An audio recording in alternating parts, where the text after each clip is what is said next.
बिस्मिल्लाहिर्रहमानिर्रहीम। मेरा नाम डॉक्टर ज़मान शेख है। मैं professor of medicine sir Syed medical college Karachi में काम करता हूँ। मेरी सब स्पेशलिटी डायबिटीज़ और हार्मोन स्पेशलिस्ट है और मेडिलिंक दो तलवार कराची में मेरी क्लिनिक है।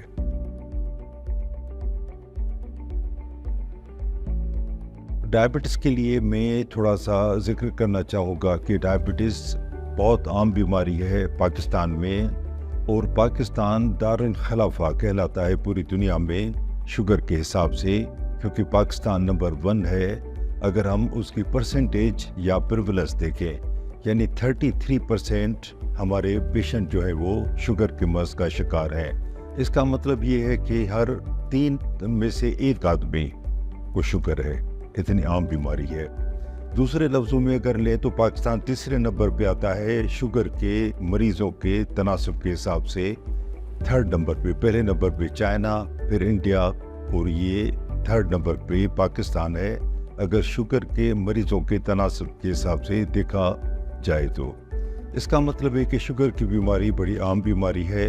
उसके बावजूद शुगर के लिए इंफॉर्मेशन, नॉलेज और जो कॉन्सेप्ट्स हैं वो बहुत ही कम लेवल पे है। पाकिस्तान में अवेयरनेस की बहुत ज़्यादा ज़रूरत है। शुगर की एक्चुअली 3 किस्में हैं, टाइप 1, टाइप 2 और GTM यानी जेस्टेशनल डायबिटीज़ मेलाइटिस।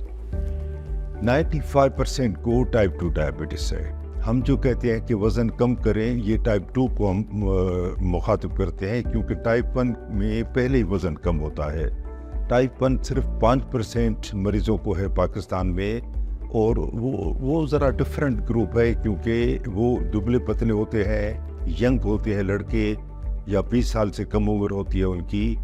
और उनकी ख़ास बात ये है कि डे 1 से लेके जिस दिन से डायग्नोस हुई, ज़िंदगी के आखिरी दिन तक उनको इंसुलिन लगती है। ये ख़ास बात है टाइप 1 की। ज़्यादातर 95, जिस तरह मैंने अर्ज़ किया, टाइप 2 के मरीज़ हैं जो अमूमन उनका वज़न ज़्यादा होता है, फैमिली हिस्ट्री पॉजिटिव होती है, और उनकी अलामतें बड़ी आस्ता आस्ता नमूदार होती हैं। टाइप 1 का जो 50% है वो जीन्स है, यानी मोरूसी, यानी फैमिली में अगर है तो 50% उस पेशेंट में डायबिटीज़ पैदाइशी तौर पे शुरू हो गई। बाकी 50% लाइफ स्टाइल है। अगर लाइफ स्टाइल को कंट्रोल करेंगे तो वो जो मोरूसी जो ज़ियाबितस है वो या तो रुक जाएगी, या कई साल के बाद होगी, या उसकी शिद्दत कम हो जाएगी। अगर हमारी लाइफ स्टाइल ख़राब हुई, मसलन हमारा वज़न बढ़ा रहा, वर्जिश नहीं करेंगे, टेंशन की लाइफ गुजारेंगे, खाने पीने में बदपरहेज़ी करेंगे, तो वही जो शुगर जो सपोज़ 40 साल में आनी है वो 20-25 साल में आ जाएगी, और उसकी शिद्दत भी ज़्यादा होगी। ज़ियाबितस का दूसरा नाम है साइलेंट किलर, यानी खामोश कातिल। तो कई साल तक शुगर के मरीज़ों को कोई तकलीफ़ नहीं होती, और वो 10-12 साल तक, हालांकि उनकी शुगर ज़्यादा होती है, फिर भी तकलीफ़ नहीं होती, मगर कॉम्प्लिकेशन अंदर ही अंदर जारी रहती है, क्योंकि ये जो हाई ब्लड शुगर है वो स्वीट स्लो पॉइजन का काम करती है। इसकी ख़ास बात यह है कि कई साल तक पेशेंट को कोई तकलीफ़ नहीं होती। मरीज़ समझता है कि मेरी शुगर जो हालांकि 300 है, 400 है, मगर मुझे चूँकि तकलीफ़ नहीं है, इसलिए वो लापरवाही करता है, मगर ये अंदर ही अंदर कॉम्प्लिकेशन पैदा करती रहती है बहुत खामोशी से। और ये जो इसकी कॉम्प्लिकेशन या पेचीदगियाँ हैं वो हमारे वाइटल ऑर्गन जो है, मसलन आँखें हैं, दिमाग है, दिल है, पाँव है, गुर्दे हैं, वहाँ पे ज़ाहिर होती हैं, और ये 8-10 साल के बाद ज़ाहिर होती हैं। मसलन गुर्दे बड़ी खामोशी से हमेशा के लिए डायलिसिस पे चले जाते हैं। आँखों के पर्दे एक्चुअली या तो उनमें ब्लीडिंग होती है या वो फट जाते हैं, और जिसकी वजह से परमानेंट ब्लाइंडनेस होती है, बड़ी खामोशी से आँखों में कोई तकलीफ़ नहीं होती। तो इसके लिए हमें शुरू से ही शुगर को कंट्रोल करना चाहिए, ताकि इनकी कॉम्प्लिकेशन से बचा जा सके।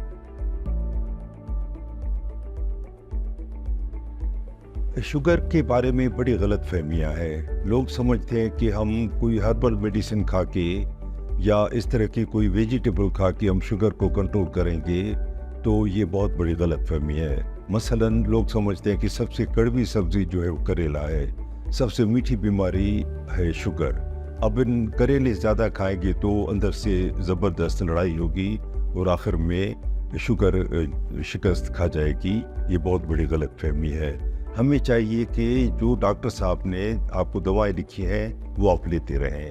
اس کے علاوہ یہ جو ہربل چیزیں ہیں بشرطے وہ نقصان دہ نہ ہو، وہ آپ اوپر سے استعمال کر سکتے ہیں، مگر اس کی ریپلیسمنٹ نہیں ہے کہ ڈاکٹر کی دوائی چھوڑ کے آپ یہ میڈیسن لیں۔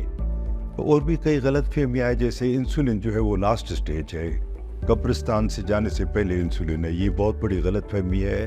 آج کل ہم کہتے ہیں کہ جتنی جلدی انسولین شروع کی جائے اتنی جلدی فائدہ ہوتا ہے۔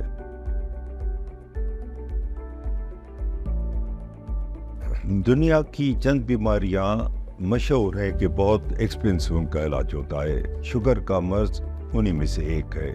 مثال کے طور پہ اگر ہم مہنگائی اس کا شروع کریں کہ کتنا مہنگا علاج ہے، تو سب سے پہلے آتی ہے ڈاکٹر کی فیس، 300 سے لے کے 3-4 ہزار تک پر وزٹ فیس۔ اس کے بعد ڈاکٹر کو جو ٹیسٹ لکھتا ہے جو لازمی طور پہ اس کی قیمت ہوتی ہے۔ جیسے ڈیوریشن بڑھتی جاتی ہے ڈائبٹیز کی، وہ نمبر آف ٹیسٹ بھی بڑھتے جاتے ہیں۔ اس کے علاوہ میڈیسن، آپ کو دوائیں لینی پڑتی ہیں، اور شوگر کی دوا کوئی ایک نہیں ہوتی، کیونکہ شوگر کے ساتھ ساتھ عموماً بلڈ پریشر ہوتا ہے، کولیسٹرول ہوتا ہے، یورک ایسڈ ہائی ہوتا ہے۔ اس کے علاوہ اس کی کمپلیکیشن پیدا ہو جاتی ہے، تو اس کی بھی میڈیسن دینی پڑتی ہے۔ تو جیسے جیسے وہ دیر کریں گے آپ علاج کرنے میں، جیسے جیسے کمپلیکیشن ورس ہوتی جائے گی تو وہ اور مہنگی ہوتی جائے گی۔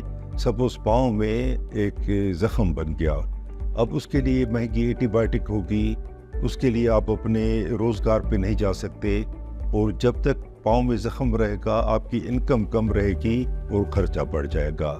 تو اسے ہمیں چاہیے کہ شوگر کا ڈے 1 سے ہم سختی سے علاج کریں، شوگر کنٹرول کریں، تاکہ ان کی کمپلیکیشن سے بچا جا سکے اور زیادہ اخراجات سے بچت ہو سکے۔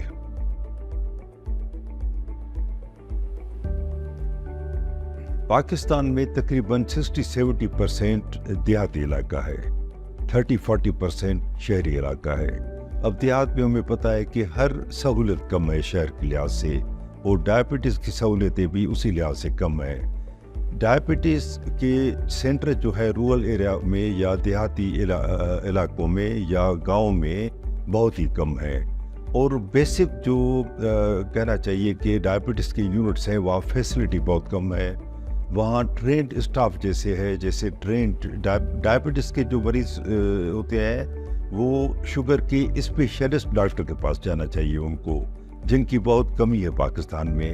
اس کے علاوہ اسپیشل نرسیں ہوتی ہیں جو ڈائبٹیز میں اسپیشل ٹرینڈ ہوتی ہیں، اب دیہاتی علاقوں میں وہ بھی موجود نہیں ہوتی، تو اور بہت ساری میڈیسن ہے وہ اویلیبل نہیں ہوتی۔ انسولین کو فریج میں رکھنا پڑتا ہے۔ اب ہمارے دیہات میں گاؤں میں غربت کی وجہ سے یا الیکٹرسٹی بجلی نہ ہونے کی وجہ سے فریج تک کی سہولت نہیں ہے، تو انسولین رکھنا، اسٹوریج کرنا اس کو اور بھی پرابلم ہو سکتا ہے۔ تو ہمیں چاہیے کہ اپنے لیول پہ بھی، اور حکومت کو چاہیے کہ حکومت کے لیول پہ بھی یہ جو پریکٹیکل پرابلمس ہیں دیہاتوں میں ان کو دور کیا جائے۔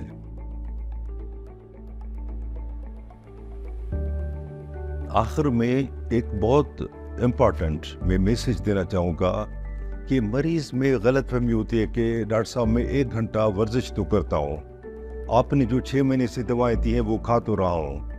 تو یہ دیکھیں کہ منزل تک پہنچنے کے راستے ہیں، ایکسرسائز کرنا، ڈائٹنگ کرنا، دوائیں کھانا، یہ ایک سارے راستے ایک ٹارگٹ کی طرف جاتے ہیں۔ ٹارگٹ ہے شوگر کنٹرول کرنا۔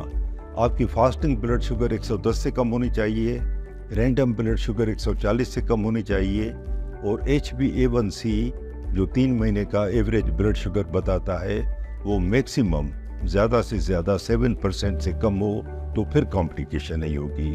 تو اپنا یہ گول اچیو کریں جس کے یہ راستے ہیں: ڈائٹنگ کرنا، ایکسرسائز کرنا، گولیاں کھانا، اور انسولین باقاعدگی کے ساتھ استعمال کرنا۔ شکریہ۔